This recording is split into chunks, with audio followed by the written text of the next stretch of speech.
My name is Zelda Wright, and 3 months ago, I watched my supervisor destroy what she thought was nothing but spreadsheets and meeting notes. She stood behind my workstation, announced to our entire department that my year of effort was worthless garbage, then pressed delete while 23 people stared. What she actually erased was the invisible foundation holding our company together. And when my phone rang 30 seconds later with a $500,000 job offer, I realized she had just handed me the perfect weapon for the most satisfying destruction I could have ever imagined. Before I tell you exactly how watching her panic became the sweetest moment of my professional life, could you please take a few seconds to hit that like button and subscribe? Because what I'm about to share will show you how one moment of cruelty can backfire in ways that seem impossible until they happen right in front of you. And trust me, you need to hear every detail of how this unfolded. Let me take you back to where this really started, because revenge stories always begin long before the actual revenge happens. 18 months ago, I joined Pemberton Analytics as a client relationship coordinator.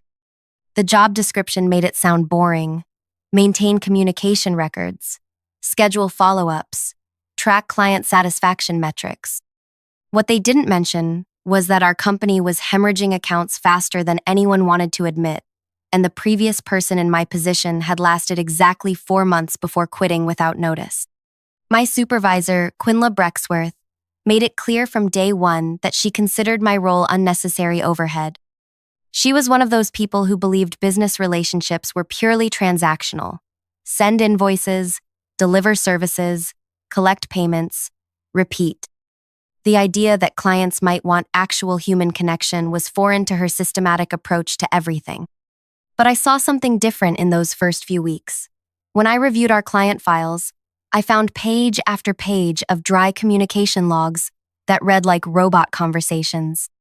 No personality, no warmth, no indication that anyone at our company had ever bothered to learn anything personal about the people sending us thousands of dollars every month.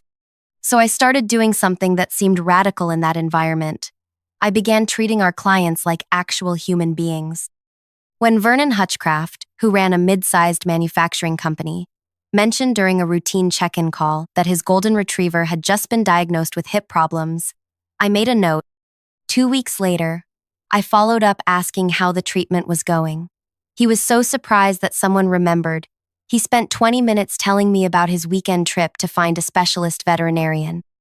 When Constance Fairweather celebrated her textile company's 15th anniversary, I sent a personalized message acknowledging the milestone and asking about her plans for growth. She ended up scheduling an additional consultation session that brought in $12,000 of unexpected revenue. These weren't grand gestures or expensive gifts. I simply listened when people shared pieces of their lives, remembered what mattered to them, and followed up in ways that showed I actually cared about their success beyond what they paid us. Quinla never understood what I was doing.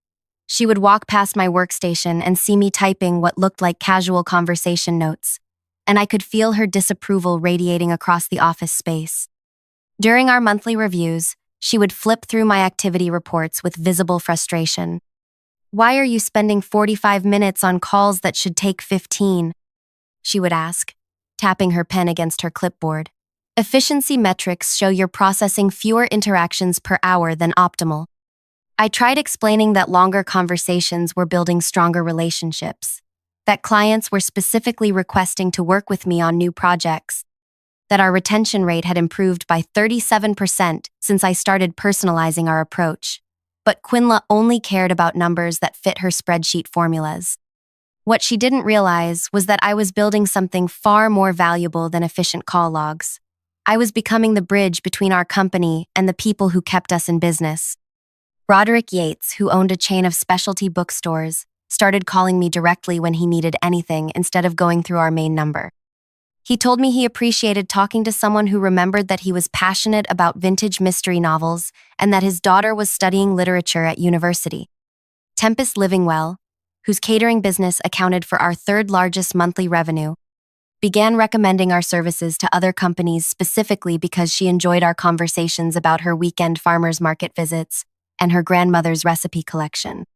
Month after month, I watched our client satisfaction scores climb. while Quinla remained focused on efficiency metrics that completely missed the point. She was measuring how quickly we could process interactions while I was building the loyalty that would determine whether those interactions continued happening at all. The breaking point came during our annual strategic planning meeting. Our CEO, Gideon Ashworth, was reviewing department performance when he mentioned that client retention had reached an all-time high. He specifically praised our relationship management approach and suggested expanding the personal touch strategy across other departments. I watched Quinla's expression shift as the credit for improved retention landed on what she considered my inefficient methods. After the meeting ended, she cornered me near the supply room. "I don't know what kind of performance theater you're running," she said, her voice tight with controlled anger. "But this company succeeds on professional excellence, not social hour conversations with clients."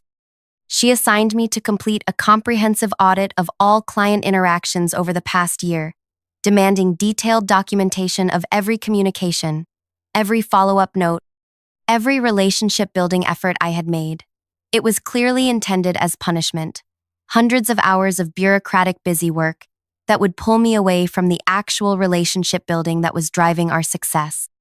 But I approached the audit project with the same attention to personal detail that I brought to client work. I created intricate records showing not just what communications had occurred, but how those communications had translated into business outcomes. I documented the catering referrals that Tempest had generated, the expanded services that Vernon had purchased after we discussed his company's growth plans, the contract renewal that Broderick had signed early because he trusted our partnership. The finished audit was 53 pages of proof that personal attention to client relationships was directly responsible for over $200,000 in additional revenue. Every casual conversation about weekend plans or family celebrations had strengthened business ties that competitors couldn't replicate with their generic professional approach. I was proud of that audit. It represented not just a year of work, but a year of genuine connections that had transformed how our company related to the people who trusted us with their business, which made what happened next even more devastating. Quinla called an all-hands department meeting on a Tuesday morning in late autumn. She announced that we needed to review our client relationship protocols and that my audit would serve as a case study for discussion. I assumed she was finally ready to acknowledge that personal attention was driving our improved performance. Instead, she directed me to display my audit files on the main conference room screen while the entire department watched. Then she began dissecting every personal note, every conversation detail, every relationship-building effort as evidence of unprofessional boundary violations. "This is exactly the kind of inefficiency that undermines our service standards," she declared, scrolling through months of careful documentation. "Personal chit-chat about pets and hobbies has no place in business communications. These files represent a complete failure to maintain appropriate professional distance." I felt heat spreading across my neck as 23 coworkers watched her tear apart work that had generated significant revenue for our company. She was presenting my greatest professional accomplishment as a cautionary tale about what not to do. But then she did something that crossed a line I never expected her to cross. She pulled up the file containing my complete audit database, every client note, every relationship detail, every conversation record that proved how personal attention was driving our business success. Her finger moved toward the delete option while she continued talking about the need for professional standards. "This entire approach is garbage," she announced, her hand hovering over the deletion command. "Beginning today, we return to efficient, professional client communication protocols." And then she clicked delete. I watched a year of relationship building disappear from the screen. 53 pages of documented connections that had generated hundreds of thousands of dollars in revenue, gone in one vindictive moment. The silence in the conference room was absolute as everyone processed what had just happened. Quinla turned away from the screen with a satisfied expression, clearly expecting me to accept this humiliation and start rebuilding my work according to her preferred methods. But she had made one crucial miscalculation. While she was destroying my documentation, she hadn't destroyed the actual relationships I had built. The clients who trusted me, who called me directly, who had shared personal details about their lives and businesses. Those connections existed in their hearts and minds, not in our computer files. And apparently, Some of those connections had been paying attention to our company dynamics more carefully than anyone realized. My phone started buzzing before Quinla had finished explaining her new efficiency protocols. The caller ID showed Marlowe Partners, a consulting firm that had recently formed when 3 former colleagues left to start their own company. I stepped out of the conference room to take the call, my hands still shaking from watching my work get deleted in front of everyone. "Zelda," said the voice on the other end, "we've been watching what's happening at Pemberton, and we want to talk." The conversation that followed would change everything. Marlowe Partners had been tracking our client retention improvements, and they knew exactly who was responsible for the relationships that kept major accounts happy. They had been planning to approach me for months, but watching Quinla destroy my audit files had convinced them that timing was perfect. "We're prepared to offer you $500,000 annually to join our team," they said, "plus equity participation and complete autonomy over client relationship strategies. We believe personal attention is the future of business consulting, and we want you to build that future with us." $500,000. More than double my current compensation, working for people who valued exactly what Quinla considered worthless inefficiency. But the most beautiful part of their offer wasn't the money. "We know you can't bring proprietary information from Pemberton," they continued, "but we also know that client relationships are built on trust and personal connection, not on database files. If you choose to join us, and if clients choose to work with someone they trust, rather than staying with someone who treats them like transaction numbers, that's simply the natural consequence of different business philosophies." I understood immediately what they were suggesting. They weren't asking me to steal clients or violate any legal agreements. They were simply pointing out that if I left Pemberton and clients decided they preferred working with someone who remembered their dog's health problems and their daughter's college plans, that was their choice to make. When I walked back into the conference room, Quinla was still lecturing about professional efficiency standards, while my former coworkers stared at their hands or notebooks, clearly uncomfortable with what they had witnessed. She noticed my return and paused her presentation. "Do you have questions about our new communication protocols?" I looked around the room at people I had worked alongside for 18 months, then at the blank screen where my audit had been displayed before being destroyed, then back at Quinla's expectant expression. "Actually," I said, "I have something to announce." What happened next would become the most satisfying moment of my professional life, but I want to save that for the next part of this story, because the revenge that followed was so perfectly orchestrated by Quinla herself that you need to hear exactly how her own actions created the domino effect that brought down everything she thought she was protecting. The beauty of what unfolded wasn't that I planned some elaborate scheme to hurt her or the company. The beauty was that by deleting my relationship-building work, she had just eliminated the only thing keeping our biggest clients from walking away. She thought she was deleting inefficient documentation. What she actually deleted was the foundation of customer loyalty that took a year to build and could disappear in a matter of weeks. And when my phone rang with that $500,000 offer, I realized she had just handed me the key to the most elegant revenge possible, simply letting natural consequences unfold while she watched everything she thought she controlled slip away forever. "I'm resigning from Pemberton Analytics, effective immediately," I said, my voice steady despite the adrenaline coursing through my system. "I'll be joining Marlowe Partners as their Director of Client Relations." The conference room went completely silent. You could hear the air conditioning unit humming in the background and someone's pen clicking nervously against their notepad. Quinla's expression shifted from smug satisfaction to confusion, then to something that looked almost like panic. "You can't just quit in the middle of a department meeting," she stammered, clearly thrown off by this unexpected development. "There are protocols, notice requirements, transition procedures." "Actually," I replied, pulling out my phone to show the contract offer I had just received, "my employment agreement allows for immediate resignation in cases of hostile work environment or professional misconduct. Having my work deleted in front of colleagues while being publicly humiliated qualifies on both counts." Gideon Ashworth, who had been quietly observing from the back of the room, stepped forward. "Perhaps we should discuss this privately before making any hasty decisions." But I was done with private discussions and diplomatic solutions. Quinla had chosen to humiliate me publicly, so she would get to experience the consequences just as publicly. There's nothing to discuss, I said, gathering my personal items from the conference table. My decision is final. I'll submit formal resignation paperwork within the hour. As I walked toward the conference room exit, I could feel 23 pairs of eyes following my movement.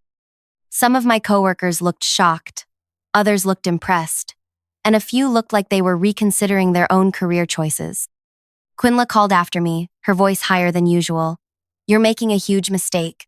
Marlowe Partners is a startup with no proven track record. You're throwing away job security for some fantasy about relationship building being more important than professional standards. I paused at the doorway and turned back to face her. We'll see which approach proves more valuable. Within 24 hours, I had cleaned out my desk, completed exit interviews, and started my new position at Marlowe Partners. Their office was smaller than Pemberton's, but filled with energy and excitement about building something innovative in the consulting space. More importantly, I was finally working with people who understood that business relationships were built on genuine human connection, not efficiency metrics and standardized communication protocols. But the real validation of my decision came in the weeks that followed, as I watched the natural consequences of Quinla's actions unfold with devastating precision. I hadn't reached out to any Pemberton clients. I hadn't made sales calls or sent recruitment messages. I simply updated my professional profiles to reflect my new position and continued being the same person who had spent a year building authentic relationships with people who needed consulting services. The first call came on Thursday morning, 3 days after I started at Marlowe Partners. Vernon Hutchcraft, the manufacturing company owner whose golden retriever I had asked about during routine check-ins, called my new office number directly. Zelda, he said, I heard through the professional network that you've moved to a new firm. I wanted to congratulate you and ask about your new company's capabilities. We talked for an hour about his business needs, his expansion plans, and yes, his dog's improved mobility after the specialist treatment. By the end of the conversation, he had scheduled a consultation meeting to discuss transitioning his account to Marlowe Partners. The second call came that same afternoon. Constance Fairweather, whose textile company anniversary I had celebrated, wanted to discuss her upcoming project needs with someone who understood her business philosophy. I've been working with consulting firms for 12 years, she told me, and you're the first person who ever made me feel like my company mattered beyond the invoice amount. If you're offering the same personal attention at your new firm, I'm interested in making a change. By the end of my first week at Marlowe Partners, I had received calls from 6 former Pemberton clients. Not because I had solicited them, but because they preferred working with someone who treated them as individuals rather than account numbers. Meanwhile, back at Pemberton Analytics, Quinla was starting to realize what she had actually deleted when she destroyed my relationship-building documentation. I heard about her growing panic through mutual connections in the professional community. Apparently, she had tried to reach out to major clients for routine check-ins, only to discover that many of them were no longer interested in continuing their contracts.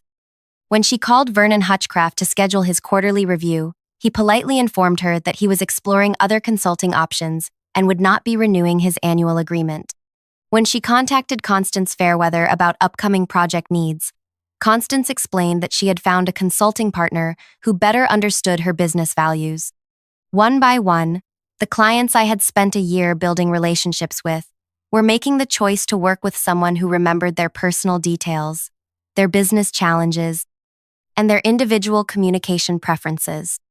Quinla had believed that client loyalty was tied to Pemberton's brand reputation and service quality. She was discovering that client loyalty was actually tied to the personal connections that made people feel valued and understood. The third week after my departure, I received a call that made everything clear about how devastating Quinla's decision had become. Broderick Yates, the bookstore owner who had started calling me directly instead of going through Pemberton's main number, wanted to share some information that he thought I should know. Quinla called me yesterday, he said, asking if there were any service issues that might explain why I was considering other consulting options. When I told her I was following you to Marlowe Partners because I valued our personal connection, she actually argued with me about it. He laughed, but not in a way that suggested he found it amusing. She told me that professional relationships should be based on service quality, not personal chit-chat about books and family. She said I was making an emotional decision instead of a business decision. Can you believe that? She was lecturing me about how I should choose my own consulting partners. That phone call revealed everything about why Quinla's approach was failing so spectacularly. Even when faced with the evidence that personal relationships were driving client decisions, she couldn't adjust her philosophy. She was still trying to convince people that efficiency metrics mattered more than feeling valued and understood. By the end of my first month at Marlowe Partners, 14 former Pemberton clients had either switched to our firm or initiated conversations about potential transitions. These weren't small accounts. They represented over 60% of Pemberton's annual revenue. I wasn't actively recruiting them. I was simply being available when they called, remembering details about their lives and businesses, and providing the same personal attention that had built our relationships in the first place. Marlowe Partners was thriving beyond their most optimistic projections, while Pemberton Analytics was experiencing the worst client retention crisis in company history. The most satisfying part wasn't the money or the professional success, though both were incredible. The most satisfying part was knowing that Quinla had created this entire situation herself through her stubborn refusal to value what clients actually wanted. She could have supported my relationship-building approach. She could have learned from the improved retention rates and client satisfaction scores. She could have recognized that personal attention was generating measurable business results. Instead, she had chosen to publicly humiliate me and delete work that represented hundreds of thousands of dollars in client loyalty, apparently believing that her efficiency-focused philosophy was more important than actual evidence of what worked. 2 months after my departure, I heard through professional networks that Gideon Ashworth had called an emergency board meeting to address the client retention crisis. Pemberton Analytics was facing the possibility of layoffs, reduced operations, and potentially selling to a larger firm to survive the revenue loss.